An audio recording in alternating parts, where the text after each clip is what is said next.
Hello and welcome to Jim and Jay's Final Say Transfer Special here on Palace Fan TV. It's the day after deadline day and we're going to look back at the players that went and the players that didn't come in to Selhurst Park. If I look tired, it's because I've been up all night crying at the departure of Glenn Murray, who was the big name to leave on deadline day, joining Bournemouth for £4 million. It was one that had been rumbling on for a little bit and had been a rumour that had been around for most of the window, and sadly it did happen on deadline day and Glenn left to join Bournemouth. It's a weird one because on paper it actually does kind of make sense. It's a striker who's in his early 30s who needs games, hadn't been a regular at Palace and probably wasn't going to be a regular this season, and it's a team who have come up and want a player who has experience in the top flight, which Glenn does, and has scored goals in the top flight, which he did. And so all that kind of made sense, but it's just difficult because it is Glenn Murray, and we have at Palace a very strong sort of emotional connection to him, not just because he scored those 30 goals to win us promotion a couple of years ago, but also because he came from Brighton on a free transfer, which instantly makes anyone a legend at Palace, regardless of how well they do. The fact that he did go and score goals and scored against them down at the Amex when we became the first league team ever to win at their new stadium only adds to the cult hero status of someone like Glenn. The fact that he was also just a consummate professional, just got on with the game, sort of shied away from the bright lights of being a modern day footballer. He was a very nice guy. He loved the Palace fans, and there seems to be a real strong connection between Glenn and the Palace faithful. And even when he had that horrible injury just before we won promotion and was out for a long time and then came back and then went out on loan and then finally came back, he was the one player we were all willing to really do well for Palace in the Premier League and come back and prove he can score goals. And he did that last season. It was almost like seeing your mate play for Palace. He was just someone that Palace fans really took to in a strong way, and which makes it quite hard for us to accept that he's gone, because I still think that he had a role to play at Palace this season. I mean, he might not have been first choice every game, and I think Pardew probably wants Wickham to be that first choice role, but I think Wickham could learn a lot from Murray and already has in a short space of time. I think there'll be some games where bringing Murray off the bench or even starting him against certain defences would have worked. So I can see why he's gone, and if I was a fan of another club looking at Palace, I'd say, well, that makes sense, that transfer, because he wasn't a regular and Bournemouth probably needed a player like him. But it's difficult. It's been an emotional few hours seeing Glenn go. He put a lovely post up on Twitter and Instagram thanking the Palace fans, which only added to the tears, I'll be honest. And even signed it off with FFS, which if you are a Palace and a Brighton fan, you'll know exactly what that means. And seeing Glenn acknowledge that and sign off makes everything even more special. So good luck, Glenn, at Bournemouth. I think we all want you to do well, except of course on Boxing Day when we play down at Dean Court, and he'll almost certainly score against us. But as long as we're like 4-0 up at the time, that'll be fine. So that really was the big talking point on deadline day. There was rumours that Jednak would also go, and Ledley and Dwight Gale, but all those players stayed. Jednak came very close to joining Stoke, but the last minute personal terms couldn't be agreed, and Dwight Gale came very close to joining Norwich, but at the last minute Palace reportedly pulled the plug on that deal, possibly because of Glenn going, but also reportedly because they couldn't find a replacement, which is fair enough. So it's good to see Dwight stay. Like Glenn, someone we all love at Palace, and a player that we know can definitely deliver the goods. Whether it's the right system for him here, we don't know, but certainly someone we'd like to see stay and given a chance. And also Jednak, I mean, there was, when the Jednak rumours that he were going were all over Twitter, a lot of fans were sort of saying, oh, okay, he can go, that's fine. But I still think, like Murray would have done, I think Jednak has a role to play at Palace. Don't forget he's captain and leads the team off the pitch as well as on it. He's a real professional. And there's just some games this season where you'll need Jednak in there. You know, even at home to Villa when we were 2-1 up, in fact, actually at 1-1, he came on to shore things up, and then we went on to get the winner. But we looked more solid with Jednak on there. So there are some games I think he can play. But again, a player in his early 30s who wants first team football, so you can see why he might have been looking to leave. The players that did go on deadline day were Barry Bannon, or he went the day before deadline day, but I think he was one we accepted was going to go. A player that struggled for first team football and hadn't really been anywhere near the first team this season. A good player, but he's gone down a division to Sheffield Wednesday, and that might probably be his level. I think he'll do very well there. Adley Nguediora left on deadline day to go to Watford. He had a loan spell at Watford last season and was instrumental actually in them winning promotion. Of course, they're back in the Premier League now, and he's joined them permanently. And will probably do very well. Again, another player that will probably score against us when we play them. But best of luck to Pep as well, because he was good for Palace when called upon. Didn't really play that regularly, but when he was called upon, he was good. Again, someone I thought might have a role, but a very limited role in the future. So you can understand why he's gone. So really, it's a window that makes sense. No one came in. There was talks of a striker possibly, but it looks like Palace couldn't really get anyone they wanted to. And whereas in previous windows, we might have had a last-minute dash for someone we didn't want. Kevin Doyle. This year, Palace are sort of way more sensible with their transfers, and they didn't go for anyone, and so they've kept Gale. So we'll see. I suspect we might see a striker in January, unless Connor Wickham starts scoring goals. Although of course, the role he plays isn't necessarily a goal scorer. He's that man up top to link play. But unless he starts doing very well, which I hope he does, or other players start chipping in from midfield, which they have already with Sakho and Zaha. I think we might see another striker in January, but we'll cross that bridge when we get to it. So there you go. That's my review of the transfer window.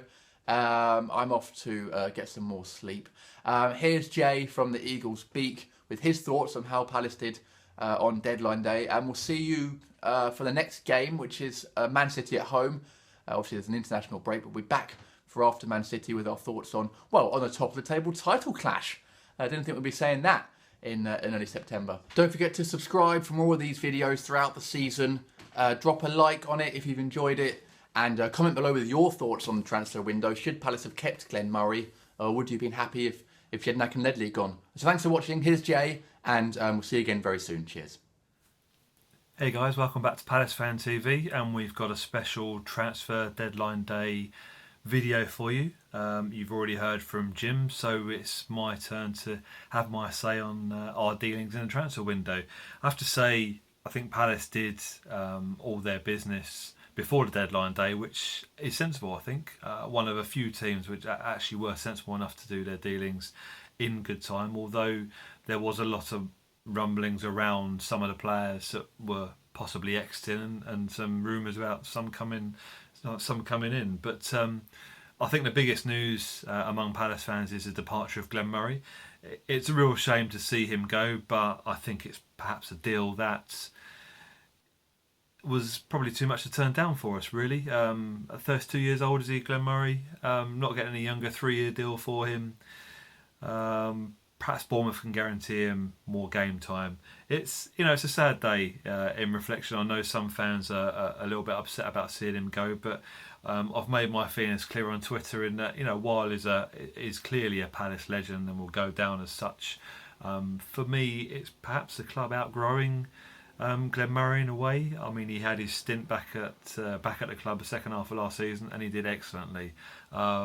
Hasn't quite hit those heights so far this season, and he won't now. Unfortunately, that goal against Shrewsbury was the last goal we see from Glenn Murray in a Palace shirt. But we wish him well. We thank him for the memories, and what great memories they have been, haven't they? I mean, he came back from a terrible injury, but that season, the promotion season, I mean, he did fantastically well to score the goals to be one of the main big reasons we got promoted. So we thank him for that, and we wish him all the best in the future. And obviously we'll keep a keen eye on how his progress is at Bournemouth, and hopefully he doesn't score against us, but I think there'll be a few Palace fans that would perhaps cheer a Glenn Murray goal, even if it's against us, as long as they don't beat us. I think that's probably the right thing to say in the Mansion Derby, as it will be known twice we play them this season.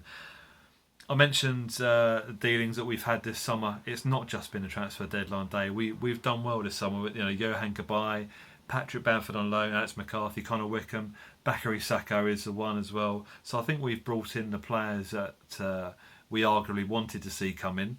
No signings today on deadline day. But there was other departures other than Glenn Murray. Barry Bannon's gone, finally left the club, and we wish him well because I think he was liked by a lot of Palace fans. I think it was just unfortunate timing for him that he joined the club with a multitude of other signings around that time. Didn't really establish himself in the first team, but he is a classy player. He's a playmaker, and I think the Championship will see the best of him. And I think I saw the other day that he was only 25 still, so plenty of football left in him. And Sheffield Wednesday have got a decent signing there, I think, to be quite honest with you.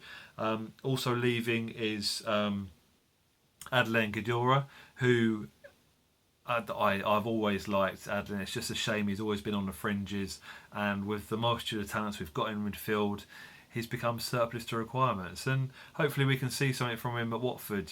Watford in the Premier League, and to see how he fares in the Premier League. He was described as a maverick by Alan Pardew, and he's that kind of player. He's a likeable character, likeable player, and he's a strong player. So he's added to the, I would say, 3 big departures from the club. When you add quite a few free transfers that have gone over the summer, as well as loan signings. But today was all about the departure of Glenn Murray. We knew it was coming. We haven't got anybody in, but I think the strike force that we have a multitude of talents up front. We had to get rid of one striker. It could possibly have been Campbell if he was fully fit. There was rumours he was going elsewhere, but to be honest, I think it's a very good transfer window for us. Only losing Glenn Murray, who was a serious contender for a starting place out of those players, really, if we're being serious. So thank you, Glenn, if you're watching. If you are watching, then by all means, leave a comment underneath this video. But we wish you well at Bournemouth, as well as Barry and Adelaide as well. But I consider this a very good transfer window for us, and hopefully other Palace fans will think the same. I think the other point to consider is the fact that the club were listening to offers for Mile Jedinak, who was rumoured to be going to Stoke, and that broke down. The deal to go to Stoke broke down because of personal terms, we believe. It's difficult to know what to believe at this stage, because I'm recording this video roughly around 8 o'clock, so it's difficult to know if there's any more dealings going to happen. The other one was Dwight Gale, rumoured to be going to Norwich. Villa made a bid as well. So I think there is maybe a concern that the club are listening to offers for such players. But on the flip side, if we sign players, we're still a club that, we can't guarantee players, game time. So those players will want to go out and play football. And Jedinak, obviously, Australian captain, wants to continue playing for Australia. So it kind of makes sense that he wasn't getting game time for us. But very pleased for him to be sticking around with us, a club captain. Driving force in the midfield. Hopefully he can see some game time. And also the other one was Joe Ledley. I think probably because the Jedinak deal kind of fell through, that it was deemed that Ledley might go out on loan somewhere perhaps, but thankfully not. The bearded genius stays with us, and we head into the naming the squad tomorrow, 25-man squad, and for me it's still a very strong squad, and I'm very pleased that we've done well this transfer window and not really lost a lot either. And the other name is Balassi. No rumours around today that I saw of him possibly going anywhere, and he stays with us as well. So I think we've got away lightly in terms of departures. So very pleased with this transfer window. By all means, please subscribe to the Palace Fan TV videos for future. We'll do specials like this during the season, hopefully. Leave your comments as well. Feedback also valued, but quite happy tonight with the way that things have gone, and hopefully you guys are too. Thanks for watching, and keep staying tuned to Palace Fan TV. Thank you for watching. Bye.